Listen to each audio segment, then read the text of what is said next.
NMLS number 65084, equal housing lender. Woo! As an adult, don't we all miss spring break? Nothing like taking a week off from all your responsibilities. Well, here's the next best thing for adults, a spring break from house payments. SaveWithConrad.com can help you get rid of all your credit card debt just like that. We're routinely helping our listeners save $5, $6, $7, even $800 a month. And you don't need perfect credit or money out of your pocket to do this, but check this out, no house payments for 2 months. At SaveWithConrad.com.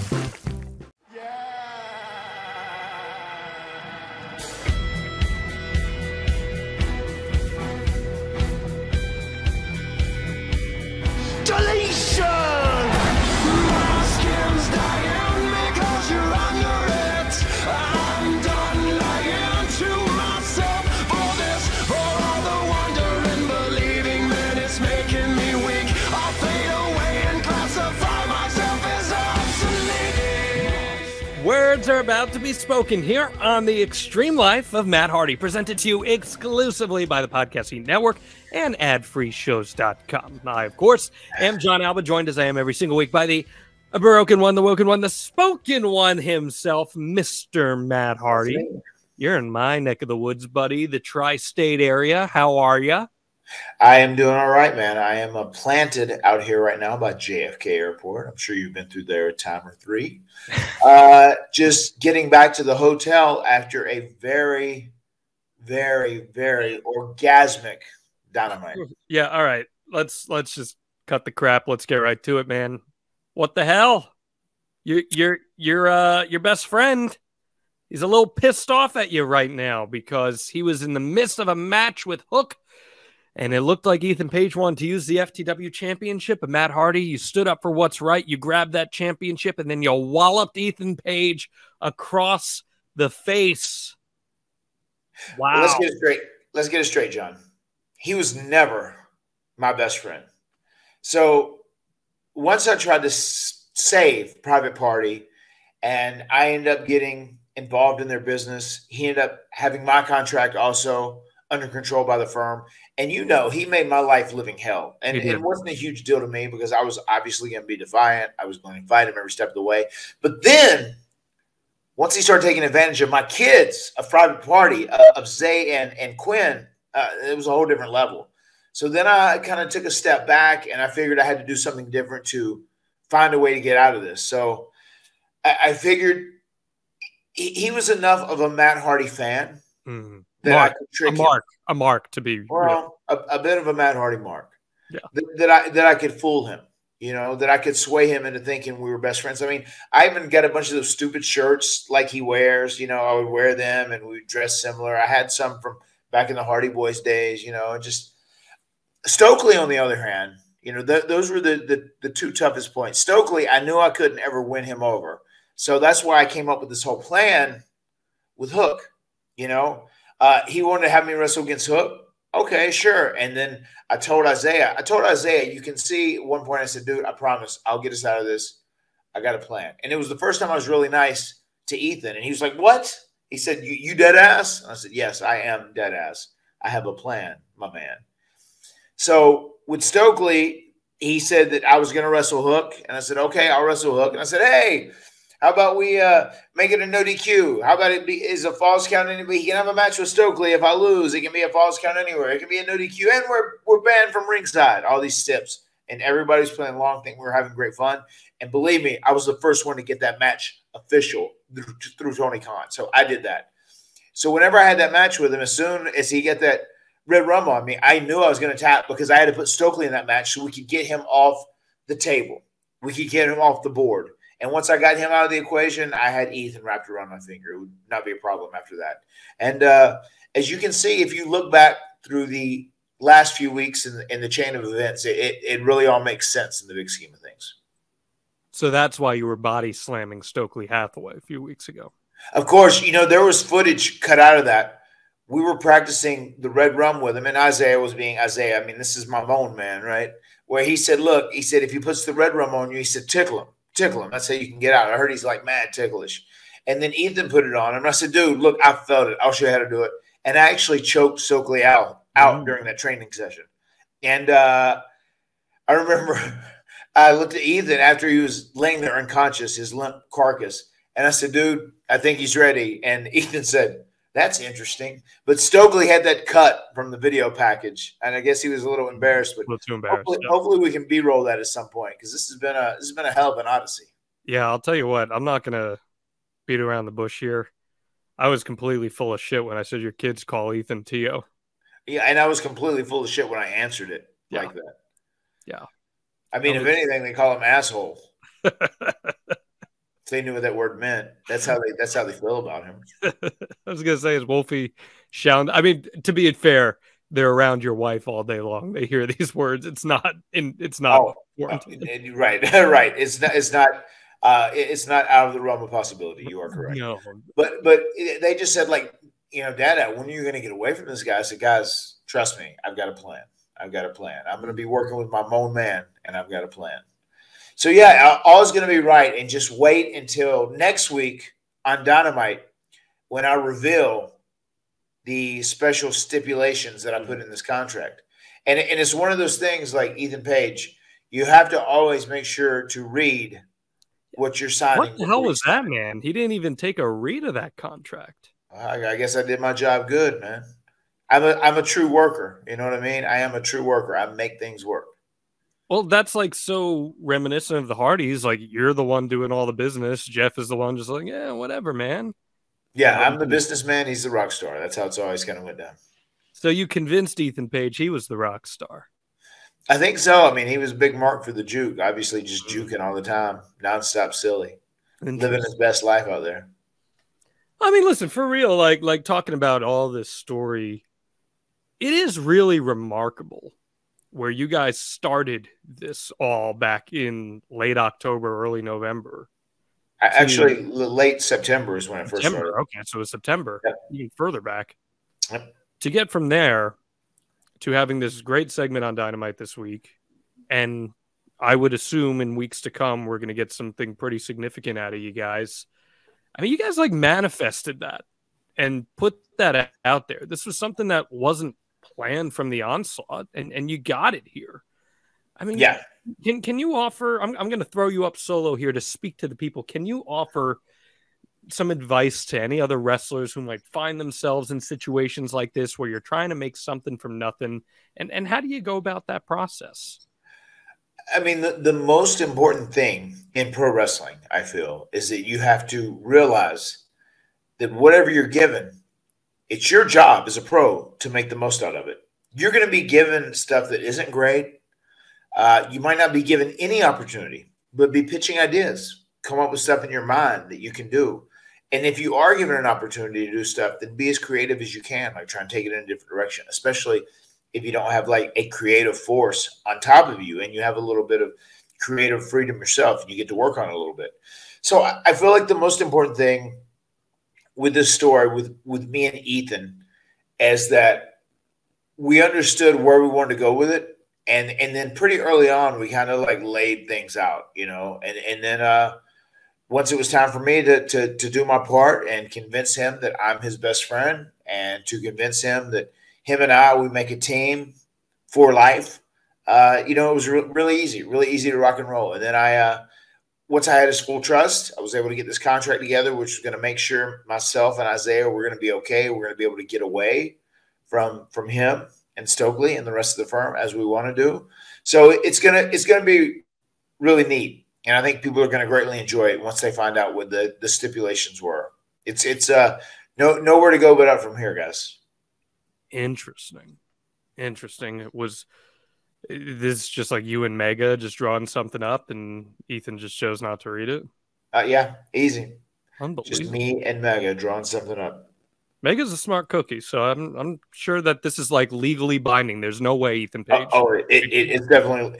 Believe me, if it wasn't legally binding and I wasn't set, there's no way I would have hit him with that title and showed my hand. So I knew I had him. I had his ass in checkmate. Ethan Page strikes me as more of a smart Mark Sterling kind of guy, anyway. So not kind of a gimmick lawyer, not really like a good legit lawyer, like a gimmick lawyer. Yeah. I got a little heat with smart Mark Sterling. I was backstage at Ring of Honor, and he cut me off while I was trying to interview him. He grabbed the microphone from me, so Slim J could rap. Why would he do that? Well, it just kind of seemed like a dickish thing to do to me, but Yeah, I mean, he's kind of a dickish dude. yeah, the trust busters. I'd like to see you and Zay bust some trust. Just saying, for what it's worth. Wouldn't hate seeing that. Wouldn't hate seeing that. Yeah, man. Okay, all right. So cool stuff to look forward to on Dynamite. This is going to be a really interesting episode you and I are going to do, because about half a year ago we did a State of WWE and AEW episode, and now we're going to do a State of WWE and AEW Part 2 episode because so much shit happened this week that we just have to talk about it all. We have it's to. a newsworthy week. We would be remiss if we didn't. I love talking about current events with you. Yes, here's what the schedule is going to be, guys. Next week, even though as we tape this, it's the anniversary of it, next week, you're going to get Matt, for the first time ever, to my knowledge, talking about his WrestleMania 25 match with Jeff. And I know very few stories about that. I can't wait to hear your stories about that. And then we're going to do the 2-man power trip, which I know is an episode you've been looking forward to doing. So we got a busy slate coming up here. Last week, we talked about TLC 2. I know you had some friends over at WrestleCon coming by. What was the reaction to TLC 2? Everyone really enjoyed it. A lot of people put over the podcast. There were so many people that were so complimentary of it at WrestleCon. So I really enjoyed it. I mean, people were really digging that episode, especially, and they were just digging the podcast in general, which is really a great testament to the passion that I think you and I pour into this job. Oh, yeah. And I just got to share a story. So today I was in the arena here out in Long Island, Strong Island, and one of the guys who was in MJF's band caught me as I was walking out of the dressing room. I was on my phone, and he didn't pause, but he's just like, "Oh my God!" He's grabbing his heart. "Oh my God!" Oh, and he was so excited, which was cool. But then, like he said, "Oh my God, like you're one of my favorites, and I love your podcast." And then he hit me with this, John, which popped me huge. 5, 5, which I love so much. What the greatest compliment ever, right? To give the podcast, especially going like one of our, one of our mottos that we hit every single week. We hit, over and over. And like he hit that. That was one of the first things that came into his mind to say to me, as opposed to just saying like, "Oh my God, like Hardy Boys are the greatest tag team ever," or "I love the TLC matches," or "Oh my God, I love this, I love that about you." Like from the pro wrestling aspect, he just put over the podcast, which was so good. So kind of him. Whichever band member you are, thank you. We hope you've left that 5-5-5-star review wherever you get your podcasts, because that's how you get involved with the Extreme Life of Matt Hardy. Maybe you'll even get a T-shirt out of it. I'll tell you what, band member, whomever you may be, send us a little DM, send us a tweet, and we'll make sure that you get an Extreme Life of Matt Hardy T-shirt courtesy of Box of There you Gimmicks, go. Okay? How about that? And you let us know which one you want. We'll get it to you. Boxofgimmicks.com. Check out the Extreme Life of Matt Hardy store. So many cool things going on there. And everybody out there, you should be leaving those 5-star reviews each and every week. Por favor. Por favor. Indeed. It was WrestleCon. You were out in LA. I was out in LA. Always great seeing you. Yeah. Fun time. Looked like you were doing big money Matt business out there. I saw a wad of cash, if you will, come out of one of those days. WrestleMania is going to be something we're going to talk about on this episode, but you have a good time out in LA? I did. I had a really good time. And it's always a good sign whenever I'm worried about going through the airport with so much cash. And I'm trying to put it in like different bags to like move it all around. So it was a good weekend. And I want to thank everyone that came out to WrestleCon. So many people were so cool, so friendly. So many complimentary things were said about the current Matt Hardy, Zay, Ethan Page, Stokely story, which is currently going on AWTV. And I said, make sure to watch these next couple weeks. We're going to be, reaching their crescendo. So make sure to stay tuned in. A lot of people, put over the podcast and just in general, really enjoying my time in AEW, which I am as well.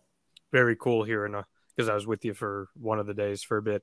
Just so many people coming up to you and just saying, "Hey man, send our best to Jeff. We love Jeff. Send our best to him." I thought that was so cool. Yeah, I mean, that's just like, that's a constant every day, which is really cool. And it's so nice how people are so thoughtful towards my brother, and they always just want me to pass along the message to him that, he is in their thoughts and prayers, which is cool, man, that people care. Well, he did surface on the internet this week. A tweet went around. Someone ran into him on vacation, mentioned he had eye surgery, and Jeff is looking good. What's the latest? What kind of update can you give? Yeah, he just had some eye surgery and he's recovering. You know, probably a few weeks out from being fully physically cleared. You know, but hopefully sooner than later he'll be up for doing stuff physical again. But he did sneak away with his family and go on a little vacation for a few days, which is nice. And you know, he's in a real good place in life, and I think he's very happy where he's at, and it makes me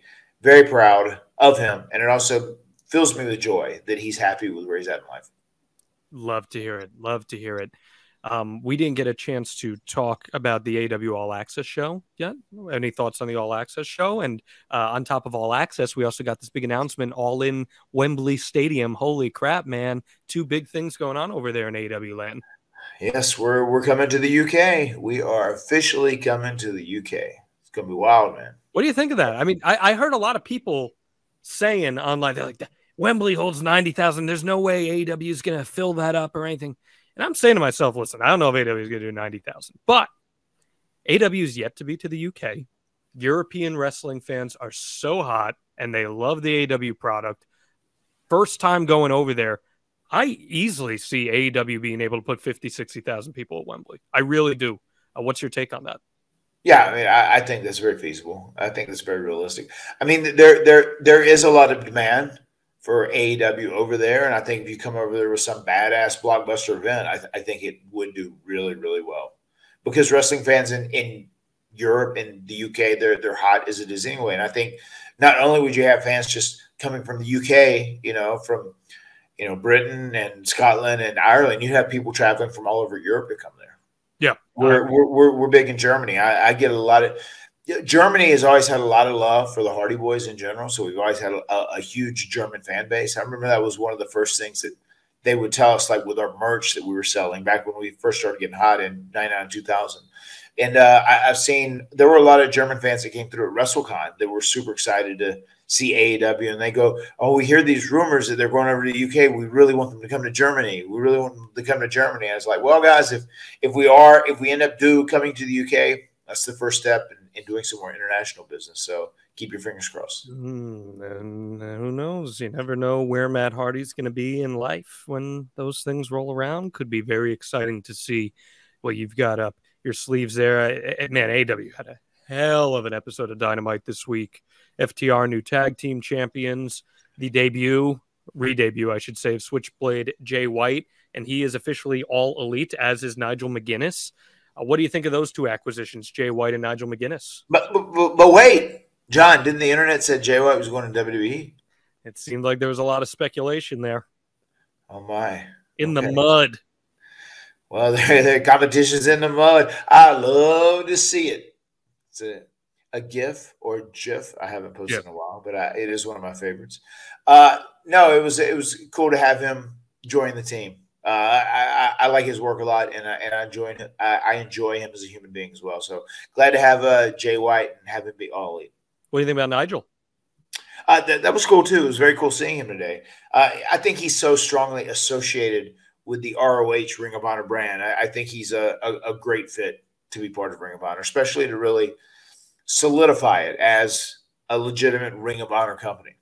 Yeah, and wherever you put him too, you put him as an on-screen talent for AEW. I'd love to see him with the Blackpool Combat Club in some capacity there. There's a lot of legs to run with. I saw backstage at the Ring of Honor show, I saw our boy Ice, by the way. Right. He sends his regards. I saw him tonight too. Yeah. It's good to see him. Always kicking ass there. Caprice Coleman sending nothing but love there. Crazy week out in LA, man. And we're going to talk all about it here. Plus the major news story that will take up a lot of our episode, the sale of WWE. But before we can get into any of that, Matt, please, without further ado, hit us with your Matt Fact. Matt Fact. Matt found it euphoric to finally hit Ethan Page. Was it orgasmic?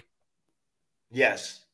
That could, either one of those words could have been swapped in. It could have been euphoric or orgasmic, either or. Was it intoxicating? It was. It was absolutely intoxicating. Because that guy did, especially once he started taking things out on Private Party. I mean, he kind of broke me. I definitely felt a little broken inside.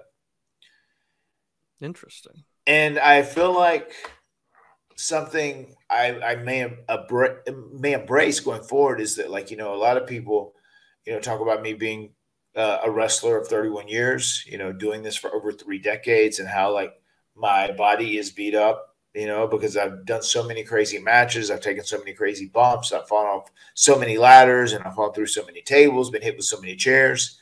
I think one of the realities of things is that I am a version of broken Matt Hardy in reality, without being the fantastical broken Matt Hardy.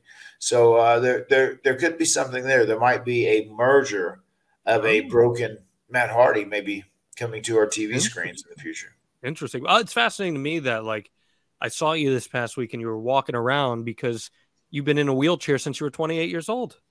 Yeah. Who would have thunk it? It's a miracle, by God.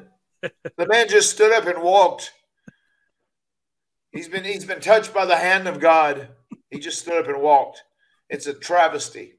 It's a tapestry, even. It's a tapestry, even.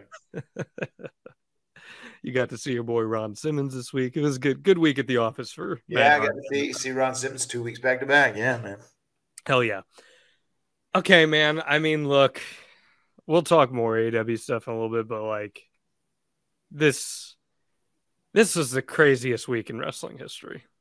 And I feel like in this year and a half that we've been doing this podcast almost now, we've said that a few times. This was the craziest week in wrestling history. Right. But, like, I actually think this might have been the craziest week in wrestling history. Because not only was it WrestleMania week, but WWE was sold by Vince McMahon. I mean, those words coming together, like, we knew it was a possibility. Right. But Vince McMahon sold WWE. Mm-hmm. It is no longer a McMahon family-run company. Truly remarkable on the surface level. We'll get into the nitty-gritty of it, but your initial reaction to the sale by Caesar? As I said months ago when we talked about the state of AEW and WWE, the Emperor, Vince McMahon, as he was so affectionately called back in the day, I knew the Emperor would play a game of master chess, especially when it comes to Game of Thrones. If he was coming back, especially if he felt like some people wrongly kind of pushed him out, especially like when he got that vote to have him removed and whatnot. Him being an alpha male, I know there is something inside of him that drives him to get back what he feels is rightfully his.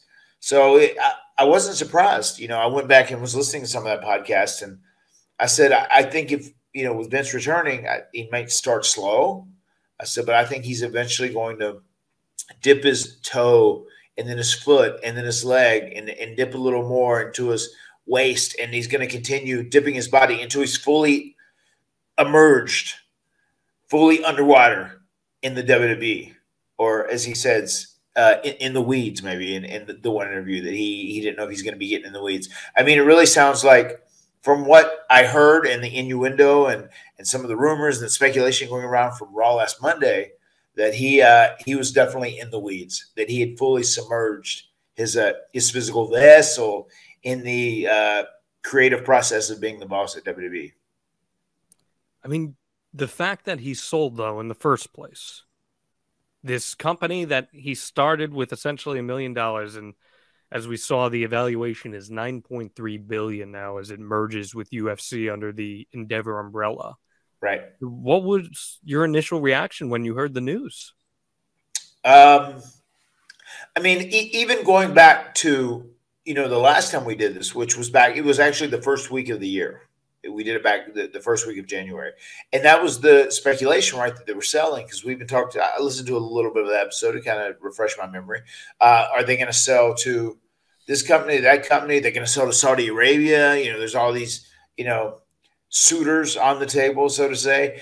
So if that was his play, or, if that's kind of his mindset that he was going to sell the company, and especially if he could land himself in a position during that sale. And I mean, that's exactly what ended up happening. And, I'm not overly familiar. I'm a very you know, occasional UFC watcher. I'm not very aware of like Endeavor and their relationship and the changes they've made to UFC, whatever. I'm kind of a fair weather fan when it comes to UFC, but I'm really curious to see how WWE looks now that they are owned by Endeavor, and see how it puts a different spin or different twist on it. Or are they still going to just like allow Vince to still kind of do his thing, work the Vince McMahon magic or whatever anybody calls it now in 2023, and then figure it out from there? I'm very curious of what it's going to look like in the next, say, 6 months. Well, Endeavor, for context, for people who may not be totally up to speed, and you can check out Strictly Business with Eric Bischoff and I every single week, too, if you'd like some real additional context of getting in the weeds of the business side of things. Right. Shameless plug for Strictly Business here on ad-free shows. Endeavor completely changed UFC's business model in that UFC was obviously very successful with Dana White at the helm initially. And when the purchase happened after UFC 200, it became this super mainstream entity. I mean, the pay-per-view model changed with the ESPN Plus deal and everything, and that's something that we can talk about in a little bit here, because maybe we'll see a change with the WWE pay-per-view model coming out of this. But it totally brought UFC to a mainstream pop culture forefront that it just wasn't at before, where these fighters were able to have even more mainstream crossover. And look, after this deal, UFC is estimated market value is $12 billion. And now UFC and WWE are going to combine essentially as one entity, where you'll have the combat sports side and the sports entertainment side. They'll be traded as one stock option, TKO it's going to be called, under the Endeavor umbrella.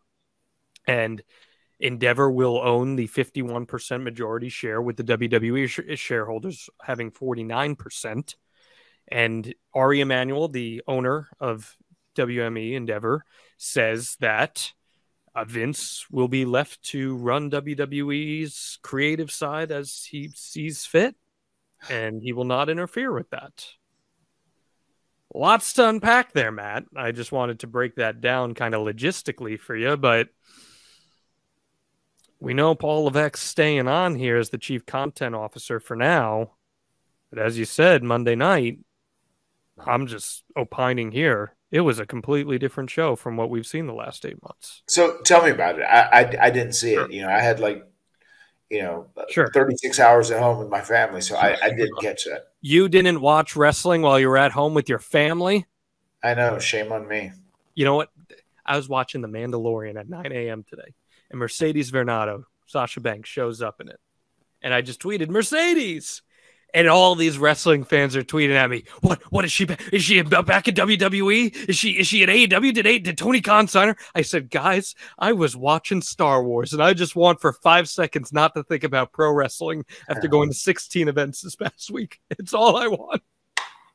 I saw her. I chatted with her for a few minutes. How was she? Good. Yeah, she was good. You know, she seemed happy. I saw her. I saw Trinity, and I took Britt Baker over there, and she said what's up to her. She wanted to see her. I actually got to see one of the Usos too, which was very cool. I got to chat with Jimmy for a few minutes. Was Trinity feeling Usi? I would imagine. I mean, she's officially Usi, so I would imagine she's always feeling Usi. Officially Usi. But anyway, this episode of Raw, changes up and down the wazoo. It was evident that there were changes up and down the wazoo on this show. Okay. Advertised things didn't happen. There were segments that were changed, as we've heard. You mean like advertised matches that didn't happen? Yeah, and there were plans for them to do 2 triple threat matches to identify number 1 contenders for the women's championship, and they both, as the show went on air, got canned and changed into something else.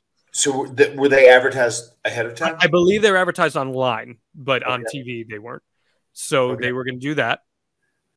Then that got changed. There was rumors of a Seth Rollins segment getting changed. There was a match between Omos and Elias that was thrown out there at the last second. Sean Ross Sapp reported that Omos was in catering, and it was like an hour out from the show, and they're like, hey, you're on Raw tonight. Get on out there. He wasn't even in gear, none of that. So... Yeah, and the report was that Vince was in Gorilla running shit, essentially. Now, one thing, Matt, he was in LA already for WrestleMania. It's possible he just did it for Raw, and SmackDown will roll around this Friday, and he's not there. It's totally possible.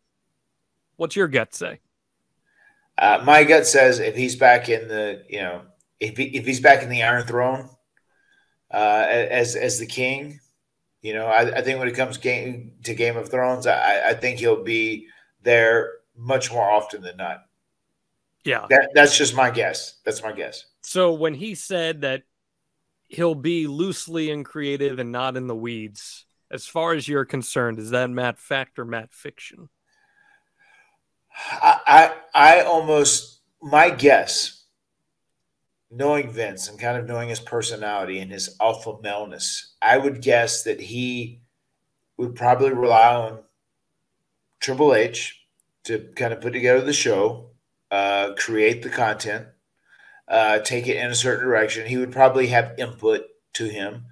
But I feel like if there's things in there he doesn't like or he wants to change, he's definitely going to be very adamant about changing things, even if it is on the fly and live and chaotic. It sounded like from how you described and the few things I read about Raw Monday Night, it sounded like a very chaotic show, especially backstage. Well, and Sean reported that there were multiple individuals who said if it were to continue this way, they would want out, including one near the top of the card, he said, which talk about a seismic shift from what we were discussing just 4 or 5 months ago here.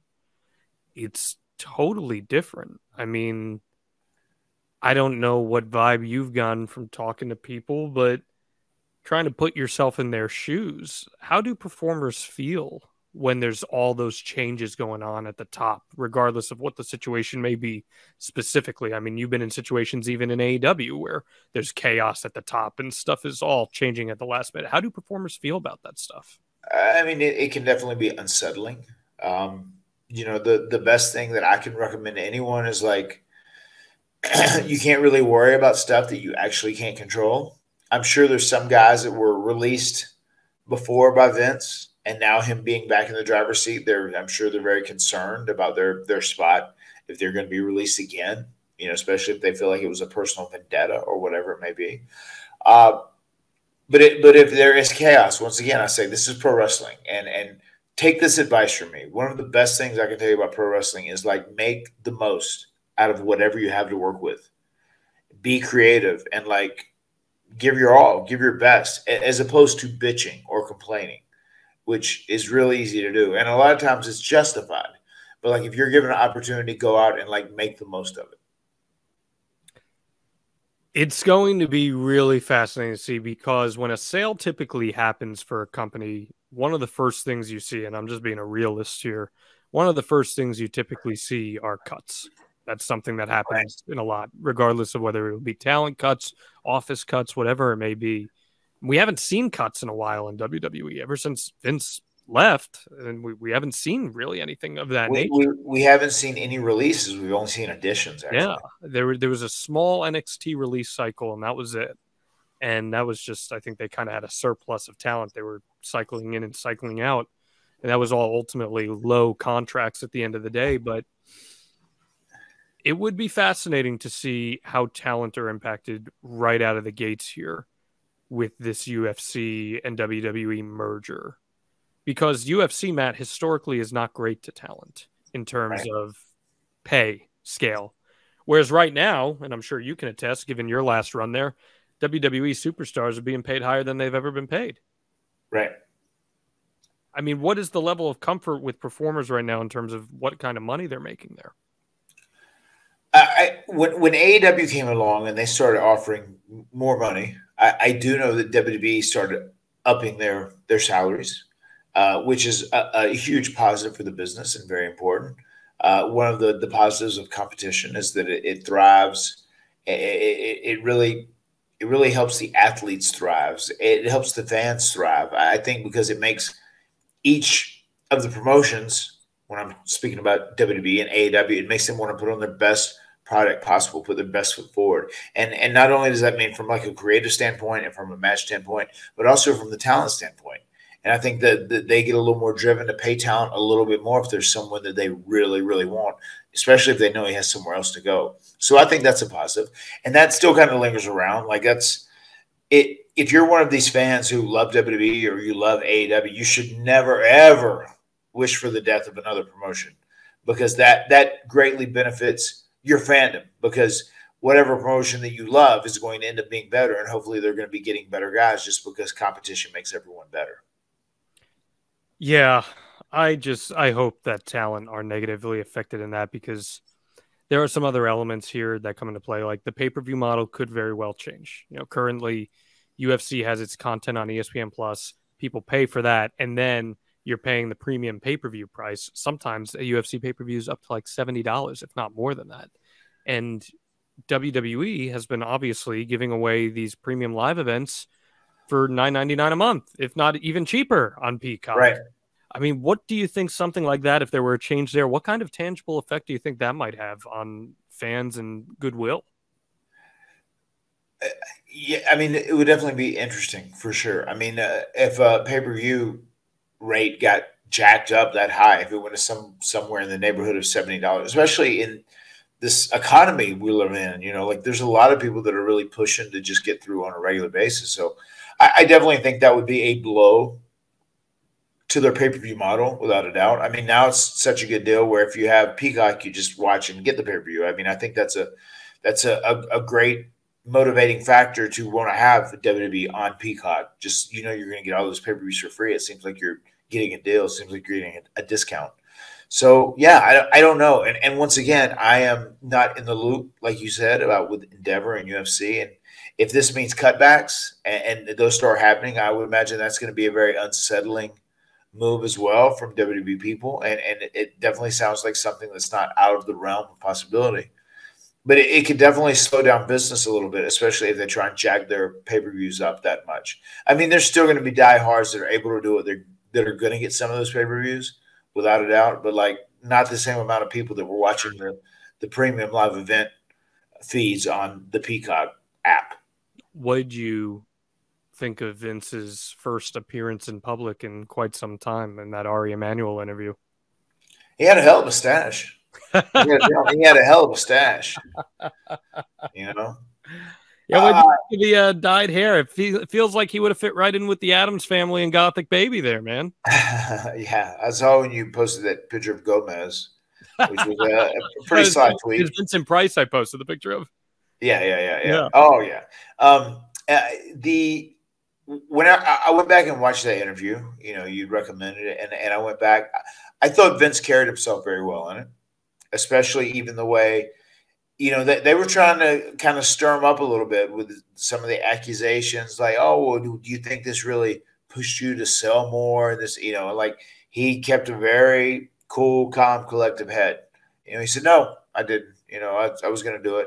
I've made a lot of mistakes in my personal and my business life, and I can say that I've done everything to make them right. So he stayed cool there. It seemed like they were kind of trying to push his buttons a little bit, but he stayed cool and kept a cool head. And it seemed like he was legitimately happy sitting there talking with Ari. That's his name, correct? Ari? Yes.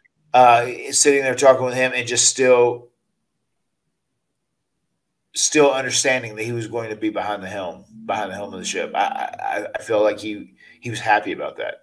And just knowing him like I know him from working with him, I feel like that's just how he would feel internally as the alpha male he is. Well, he has to be in charge of shit. He's like someone who has to be in control of everything that he touches, everything underneath him.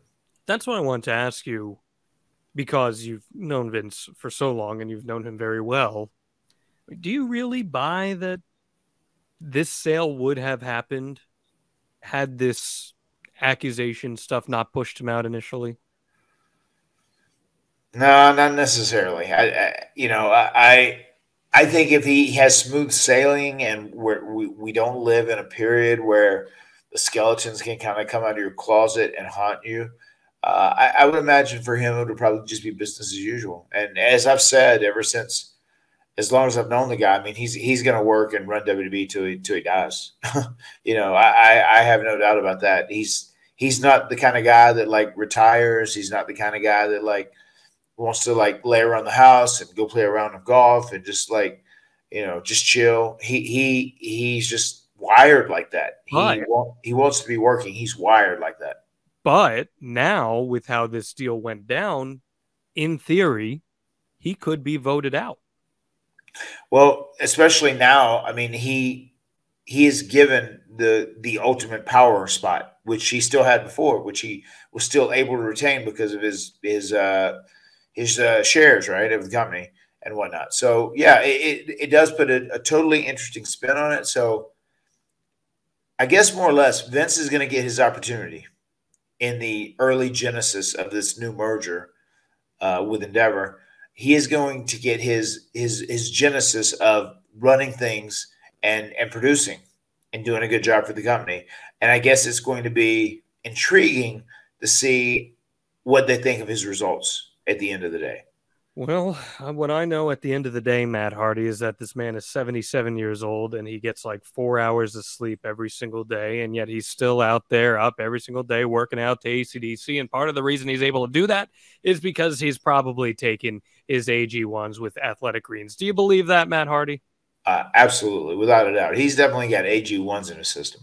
And what I'm talking about one delicious scoop of AG1. You're absorbing 75 high-quality vitamins, minerals, whole food source, superfoods, probiotics, and adaptogens to help start your day right. It's a special blend of ingredients supporting your gut health, your nervous system, your immune system, your energy, recovery, focus, aging, all those things. I'm not sitting here telling you that AG1s won't prevent you from sneezing, but you know that if you're Vince McMahon, some way, somehow, there ain't going to be no sneezes coming out of you after you're drinking AG1.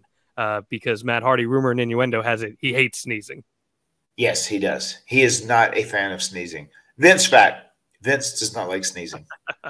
Well, it's lifestyle friendly as AG1, whether you eat keto, paleo, vegan, dairy-free, gluten-free, or if you're like Vince McMahon and you eat restaurant steaks for lunch, whatever happens, AG1 is going to contain less than 1 gram of sugar, no GMOs, no nasty chemicals or artificial anything, while still tasting good and supporting mental clarity and alertness.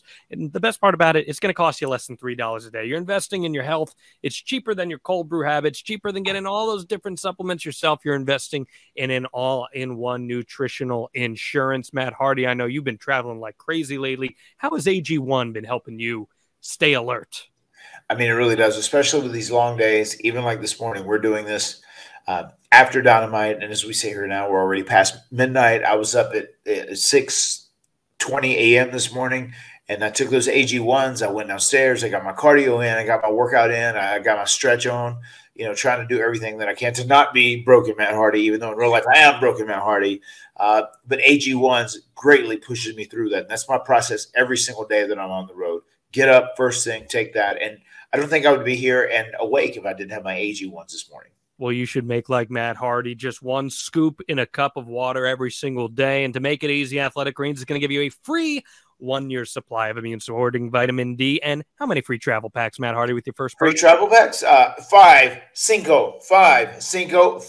free travel packs. All you got to do is visit athleticgreens.com/Hardy. Again, that is athleticgreens.com/Hardy to take ownership over your health and pick up the ultimate daily nutritional insurance. And we thank Athletic Greens and AG1 for sponsoring the extreme life of Matt Hardy. Hey guys, it's the hardcore legend Mick Foley here, and I need to call a quick timeout, a brief timeout, because I wanted to tell your listeners what I have been telling Foley is Pod listeners for a while now about all the cool things happening over on adfreeshows.com. The wait is over, as an all-new Conversations with Conrad is finally here.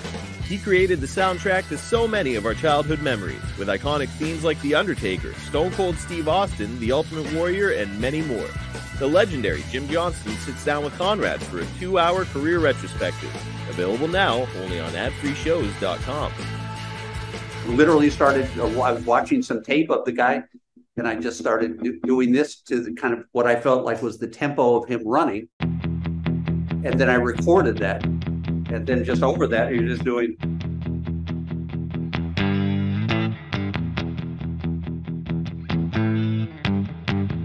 It's so simple, but that's what felt like him. That's just a small taste, a sampling, if you will, of what we have waiting for you. With 4 levels to choose from. 4.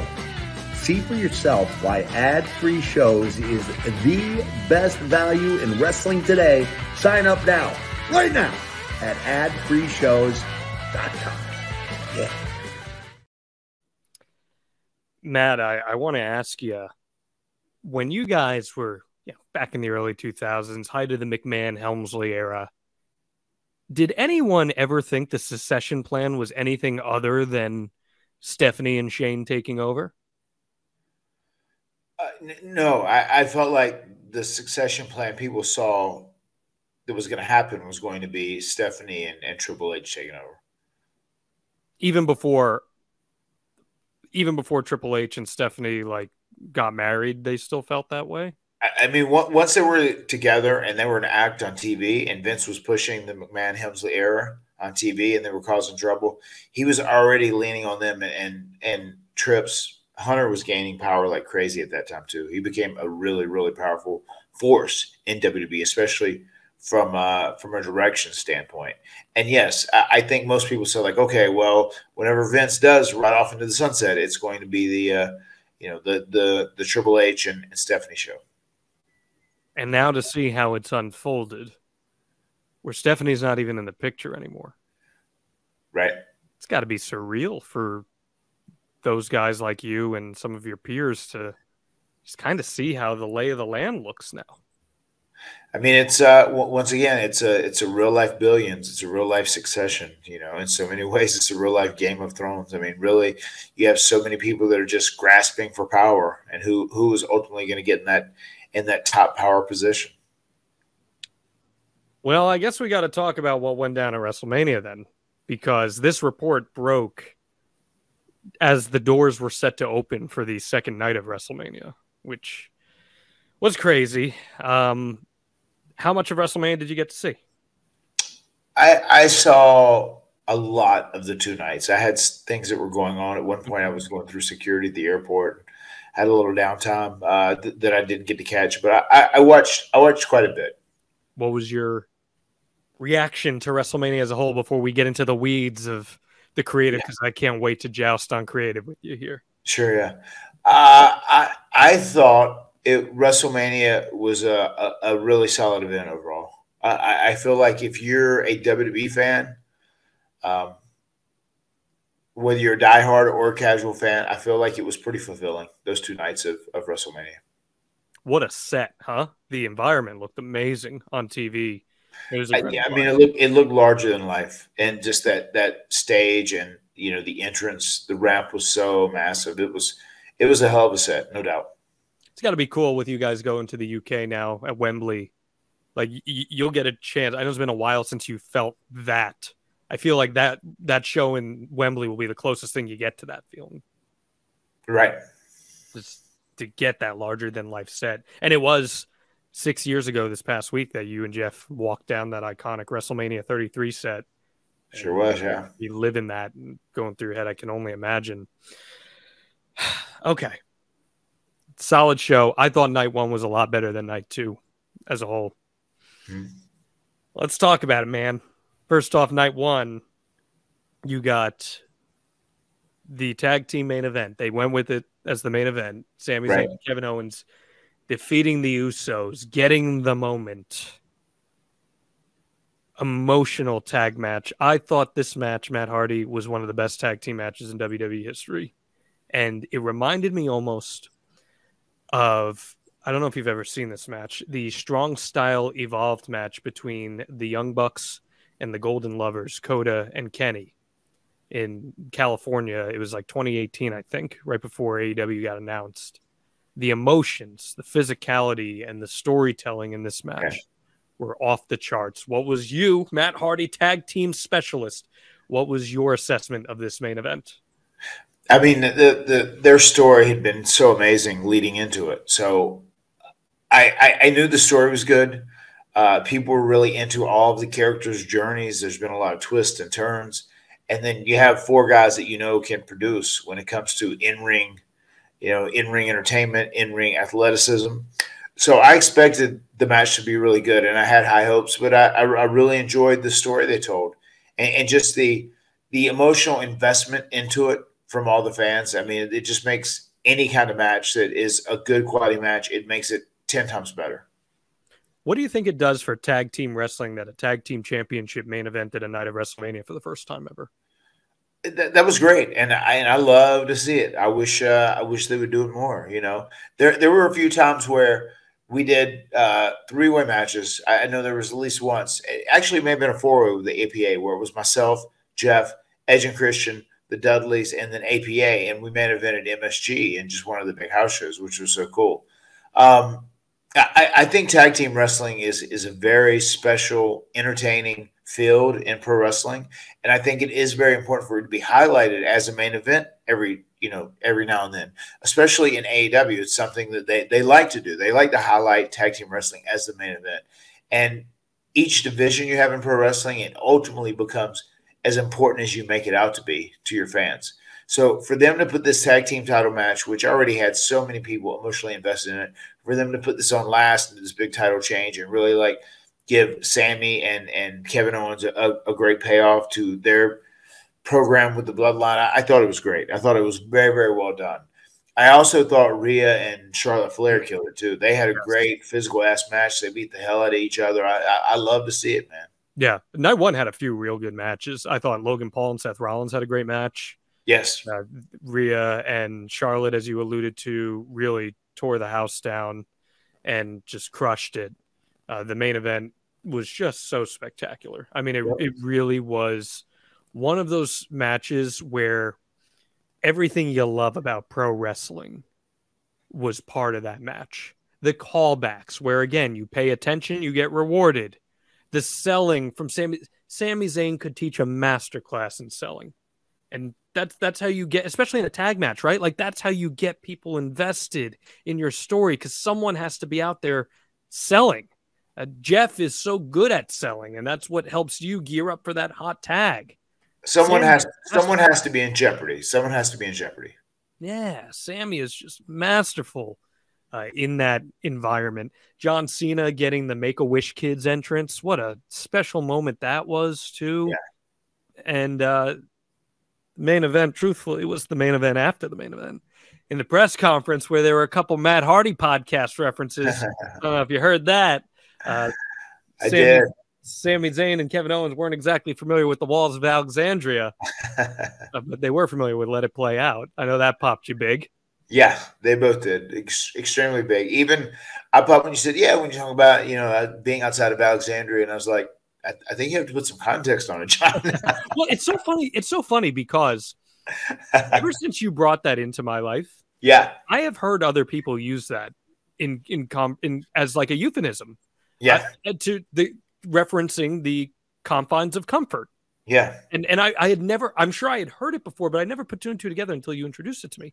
Right. Because when I tweeted or when I said it, people were watching the press conference and they're like, "Oh, John Alba just referenced The Walking Dead."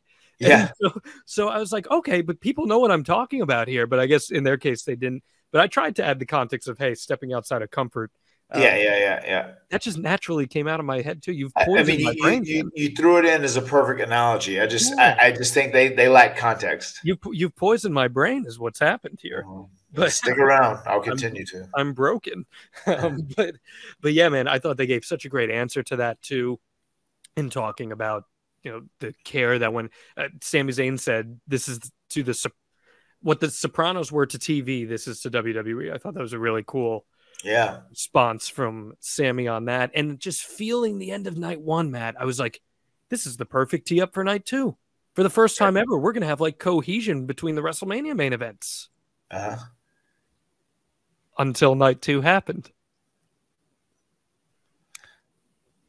Cody Rhodes lost. The big crowning moment never happened. How long did they go? How long was that main event? That went 35 minutes.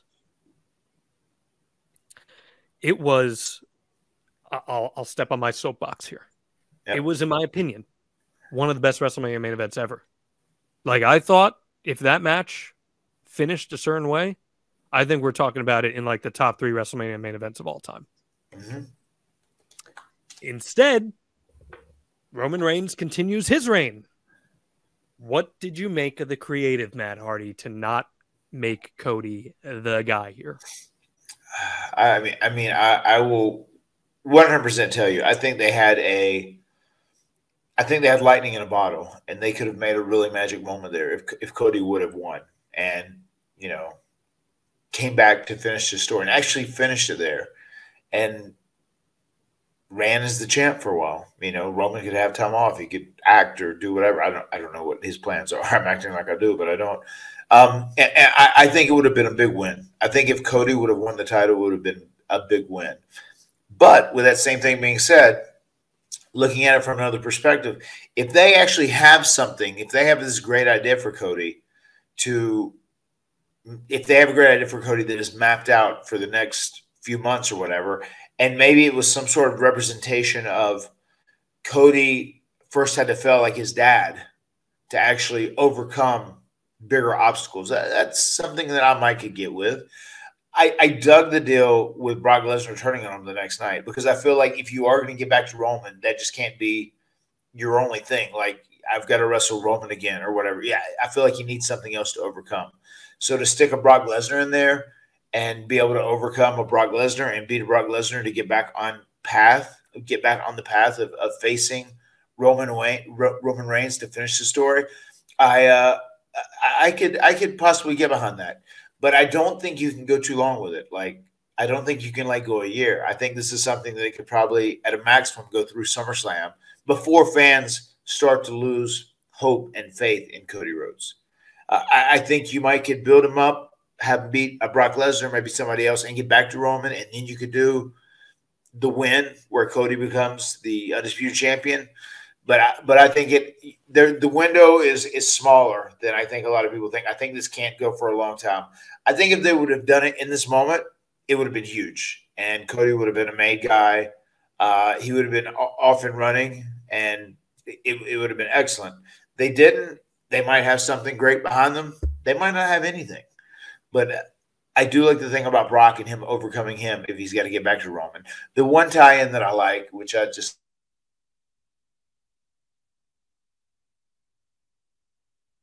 or what it's going to take to win the big one. So that's also, as you can always remember, John, I am the ultimate optimist. That is me being optimistic about it. So I would love to hear your take on it. My take is they missed an all-time moment. And I think, Matt, they're going, and again, this is me speculating, I think they're going to try to draw this out to next year's WrestleMania. And I think they're going to try to do exactly what they did in 2013, 2012 with John Cena, where he lost to The Rock, and then he had to go through a year of hurdles to go back and beat The Rock a year later. But there's a significant difference there. John Cena was a made man at that point. Right. And Cody was knocking on the door here. Matt, I was there. There were 80,000 people ready to see Cody Rhodes win that championship. They were ready for it. Yep. You had the hot finish of night one where the cracks in the bloodline are there.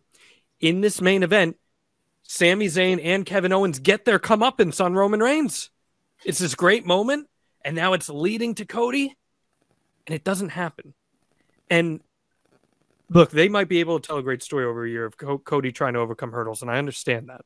And it's fascinating, right? But think of all the variables at play. One, you're hoping nobody gets hurt over the course of a year, which is very difficult. Right. Number two, you're hoping the crowd stays just as hot on Cody for a year, which is very difficult. Yes. Could happen, but it's very difficult. You hope the crowd stays as hot on Roman for a year, which probably will happen, but still, it's a variable. You never know. Right. What happens if someone else gets super hot like Sami Zayn did? All of a sudden, your one-year plan goes out the window. Think of it this way, Matt. When Triple H faced Batista at WrestleMania 21, it was an obvious moment, right? Triple H puts him over, makes Batista the guy. What if Batista lost because he has to overcome more hurdles just for the sake of it? Would Batista have ever become the made man that he was? I'm not so sure, because I think Triple H putting him over in that moment was what helped make Batista who he became. Sure, I agree with that. And for the record, too, much like I said in our predictions last week, I mean, I think it would have been, I think the most optimal time to put the title on Cody would have been at WrestleMania also. And on top of that, Matt, has Cody not overcome enough obstacles already? The dude just missed 7 months due to a torn pec. Yeah. Like, His first match back was the Royal Rumble, and he won it. Those are obstacles in and of itself. He was Stardust. He went away for years, and he came back. Those are all hurdles to clear. I just think this is like such a, and I'm not trying to be negative here because they can tell a good story, but this is such a, we're in the world of WWE and we have to do things for the sake of doing things. But sometimes is it not just okay to let the crowd go home happy? Sure. SummerSlam 2000, TLC. Right. I mean, the Hardy Boys could have walked out of there as tag team champions in Raleigh. Yeah. And everyone would have been like, shit, that's awesome. But, and like, look at Dynamite this past week. FTR, the team everyone wanted to see win the tag team championships. Guess what happened? They won the tag team championships. Right. Everyone knew it was going to happen, but it didn't matter because they won. And everyone's like, that's awesome. I don't know, man. Like, I feel like, and I'm curious your thoughts on this. Wrestling is built on moments, right? 100%. And so few times you get a chance to harness a special moment. Did you hear Triple H's response when I asked about that to him? Yes. I don't remember it verbatim, but I do remember it. Yes.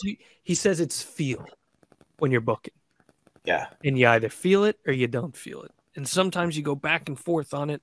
How much did you as a wrestler, when you're making decisions like that? I know you're not necessarily in the booking seat, but you know, you even when you're putting a match together, feel like how much does that play into all of this side of the industry?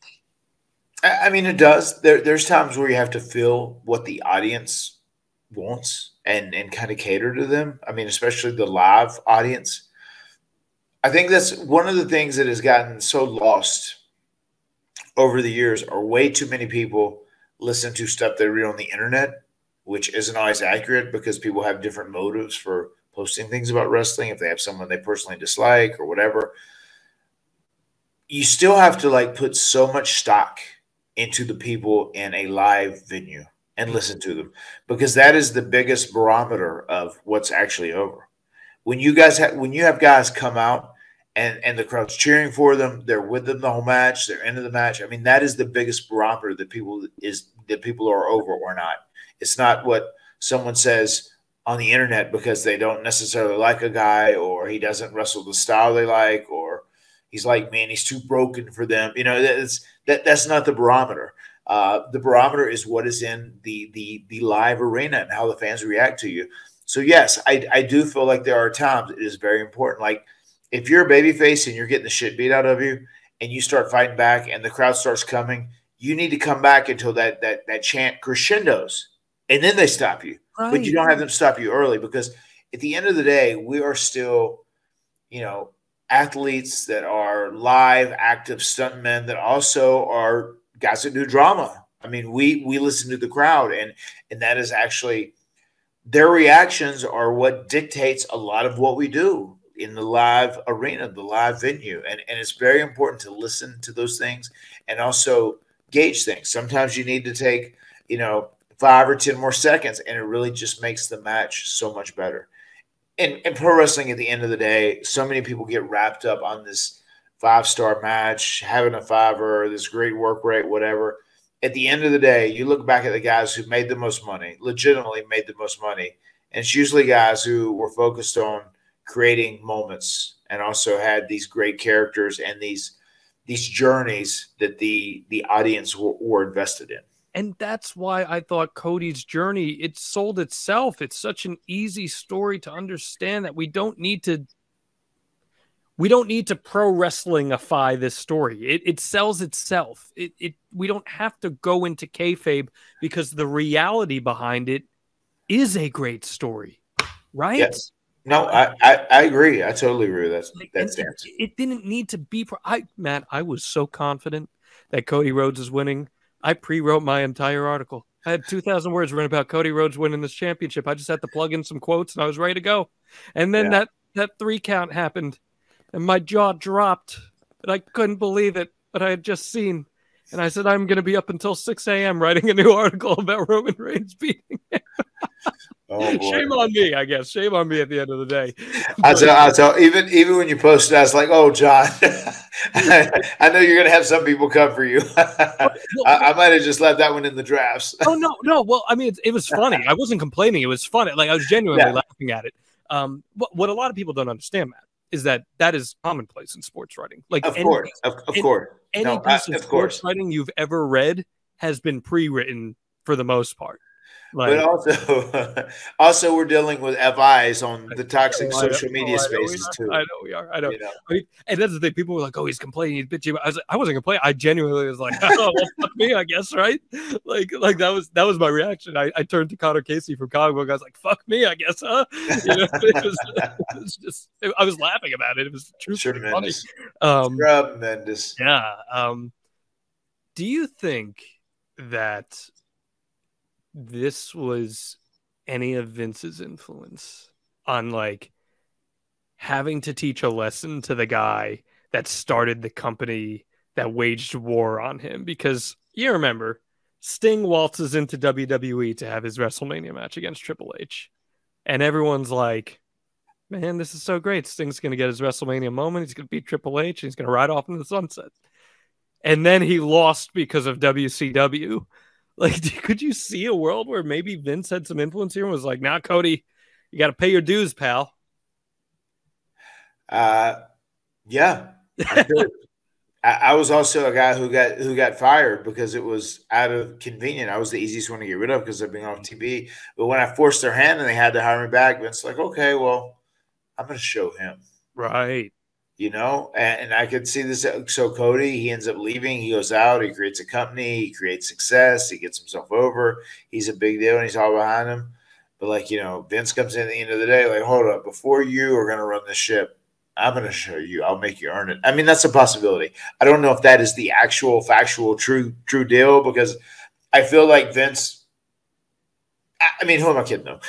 Vince owns Cody, and he's a property, but he also owned WCW, and it was a property, and he could have turned to something great, but he still held that grudge of it's WCW, and we have to, you know, get this stain. You know, these WCW guys are tarnished, damn it. This is WWE. You know, I mean, could that have been an ulterior motive? Sure, of course it could have been. Yeah. Matt, it's just a reflection for me of WWE's inability. And this is not me trying to crap on WWE. I'm just speaking very honestly here. WWE's inability to create a top guy star in the last 10, 15 years.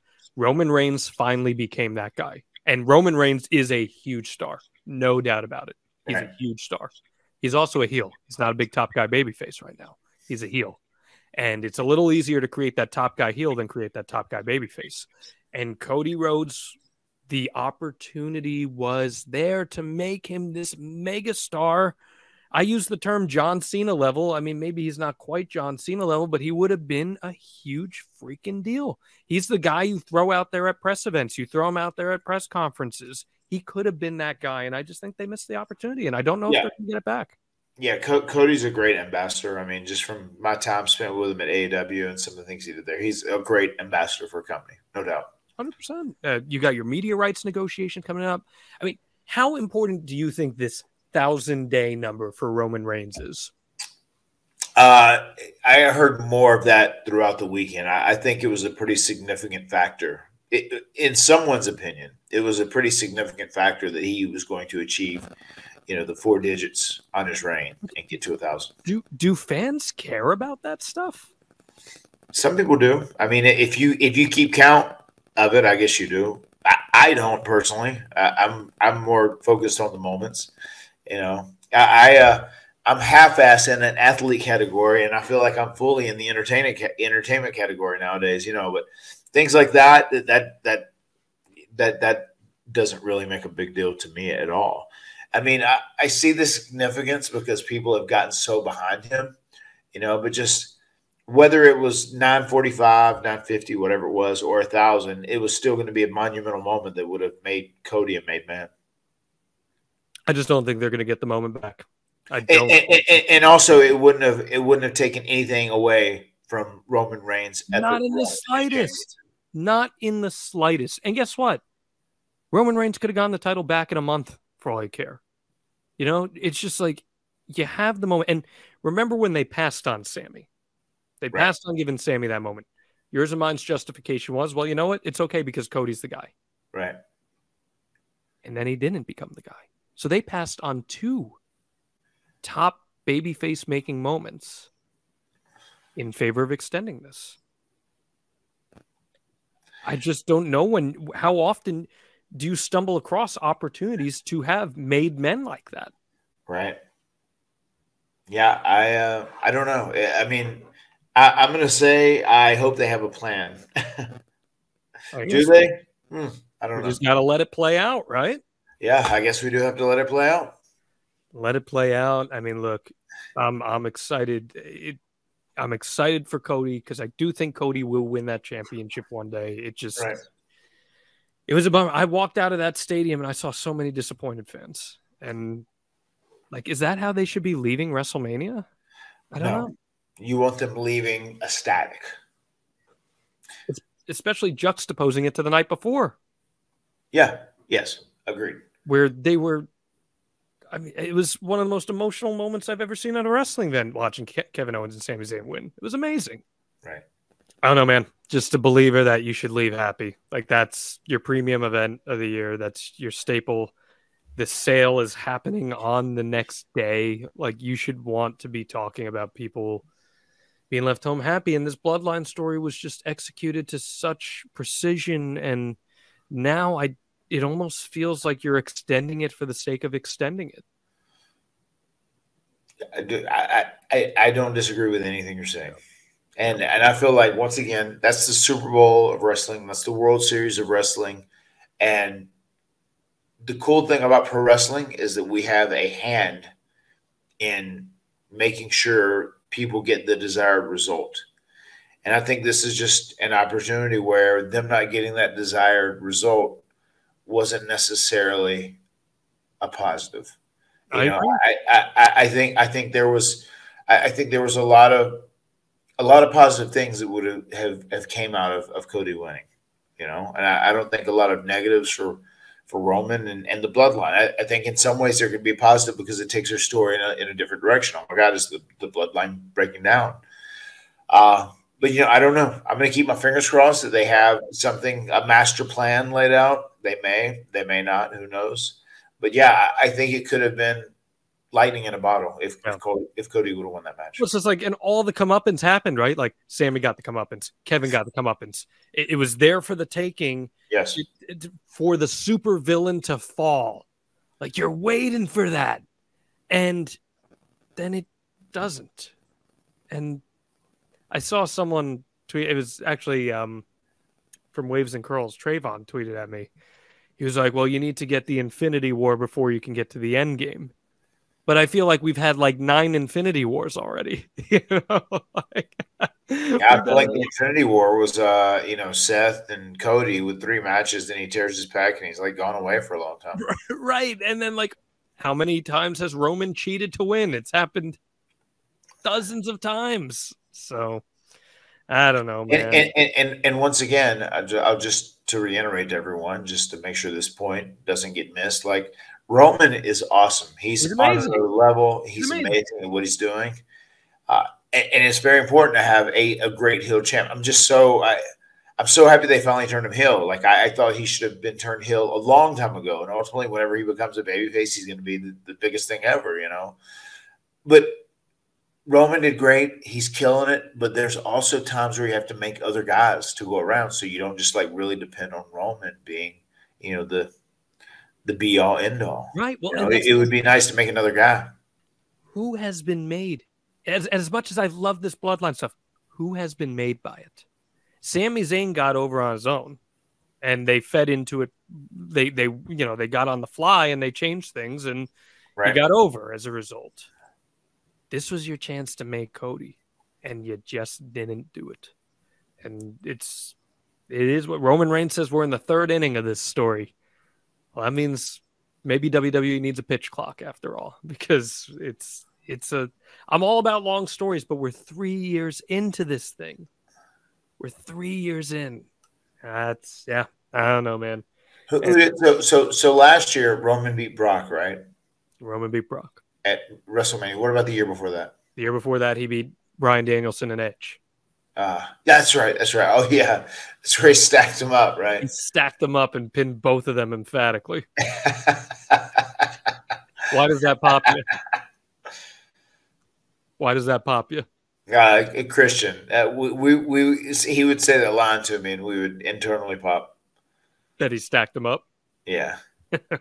I feel like there was something else he said. Whatever he said, the terms. He said, I stacked him up. I did this, and I pinned him. He hit the quote verbatim, and we got tickled over. Yeah, man. I mean, look, the saddest part is, I think that ending is the difference between looking at that as an all-time great WrestleMania and not. That's just my opinion. Booking is subjective, as I said in the press conference. Correct. But I think how a show ends matters. It matters. Right. Yeah, and I just listen. I know the F5s are going to come out and be like, "Oh, good job," blah blah blah. I don't think that's something Tony Khan would have done. No, I don't either. I think he would have realized we've got to go this direction, and on top of this, it makes another guy. So Tony's all about trying to make guys. You can look back at some of the work I've done in this program with Hook and Jungle Boy. I'd say Tony sometimes is too generous about trying to make guys. Yes. Yeah. Agreed. It's just how it is. So yeah, not trying to compare apples to apples or anything, but it just, I don't know. It was disappointing to a great event and a great week. I had such a great time out there. I hope you had a great time out there as well. I did. Yeah, man. I mean, any final thoughts on kind of where we are in wrestling right now as all of this stuff happens? We're in uncharted territory with WWE. AEW's going international. How are you feeling about all this? I'm very curious. We'll know this whenever it drops tomorrow, on the Ad Free Shows Network. But what the actual interest was in AEW Dynamite tonight. As this is now, we're 12:41 a.m. as we're recording this. I feel like there were going to be some extra eyeballs just because of some of the bad faith towards WWE, especially from the online fans, the diehard fans, the people that are the most outspoken. I feel like they're like, oh wow, let me tune into AEW, and I feel like the whole Jay White thing, the reason they sent him out there, seg one, is just like, hey, look, this is the guy who thought was going to WWE, but he's here. Just to have a little goodwill on AEW's behalf. So hopefully that does well. I think that's a big deal that we're going to the UK. That's going to be an exciting show, playing a historic venue out there, right? And maybe that opens up doors for AEW doing some more global stuff and continuing to expand. And it is expanding, and that's what we need, man. I mean, even if AEW isn't necessarily your cup of tea and you love WWE, I think you want AEW to succeed because that's going to help keep WWE in check and help them stay on their toes. And it's just going to be really interesting over the next course of the immediate future, the next few months, the next 6 months, the next year, just to see how Vince does in this new role where he is potentially in a role that he doesn't have all the power. He isn't able to be the king on the Game of Thrones. He isn't the be all end all. So it's going to be interesting to see how they like the results that Vince gives them, when it comes from their new big investment. If the results are something they aren't happy with, then, maybe they push Vince out and put someone else in the batter's box. And honestly, look, I think this UFC WWE thing, it is good for the industry. I really do believe in the long play here. I think it's good for the industry. It puts pro wrestling in front of an even bigger audience, and it tells your UFC fans, your MMA fans who maybe look down on wrestling a little bit, it maybe opens their eyes to accepting it a little more. And I think that that's a good thing for the health of the industry in general. So I think it's definitely going to show some of those UFC fans who might not respect as much, like, wow, there's a lot of value in it. They're investing in this, and it's a pretty big deal. So there is a lot of value in this art.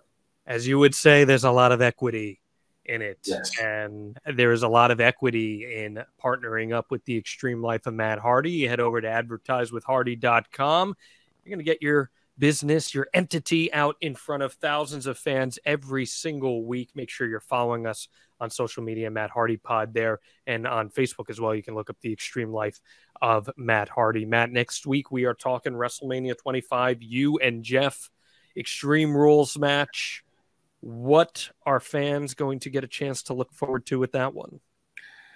I mean, it's hard to believe that actually happened. WrestleMania 25, you have two little redneck kids from the little podunk town of Cameron, North Carolina, in one of the marquee matches in WrestleMania, wrestling one another. Very cool, man. Very great memories, and something it's a milestone I'm very proud of. Myself and Jeff, our two biggest dreams as kids, wanting to be pro wrestlers one day. We're to one day be the World Tag Team Champions together, and the other dream was to wrestle each other at WrestleMania. And lo and behold, we did them both. Very excited to pick your brain on that one. You and I have not spoken a lot about that time period, so I'm excited to hear what you've got to say about that. Again, adfreeshows.com, guys. Make sure you're subscribed there. You heard Mick Foley talking earlier about the great things going on. Jim Johnston sit down with Conrad. That's super cool. And Matt and I will have some bonus content for you guys over there this month as well, which should be great. Anything else you'd like to add here, my friend, on this State of Wrestling Part 2 episode? No, man. I enjoyed the weekend being there live and in living color. I saw a lot of familiar faces I hadn't saw in a while. It's always great whenever you have these, WrestleCons at WrestleManias, and like everybody's in town. It's always cool. It's like a big family reunion. It's cool running into people. But I enjoy it, man. And once again, I love that pro wrestling is the talk of the town once again in so many ways. I think it's good for the industry. It's good for the business. And I hope WWE ends up turning out as good as possible, because I think that's just going to push AEW to be better as well. But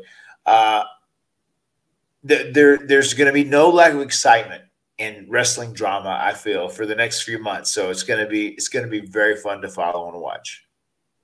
You got a lot of tweets when Roman Reigns made his entrance with all the pianos, and they were like, "Where's Rebby?" Yes, I did see a lot of those. Yeah, expecting her to pop up there. Hey, you never know. You never know. One day could happen when King Maxwell and Lord Wolfgang are tag teaming at WrestleMania one day.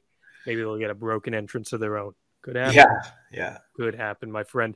Good stuff. We will be back next week right here on the Extreme Life of Matt Hardy, extremehardy.com. Make sure you're subscribed. The words have been spoken. We'll see you next week right here on the Extreme Life of Matt Hardy. Adios, guys.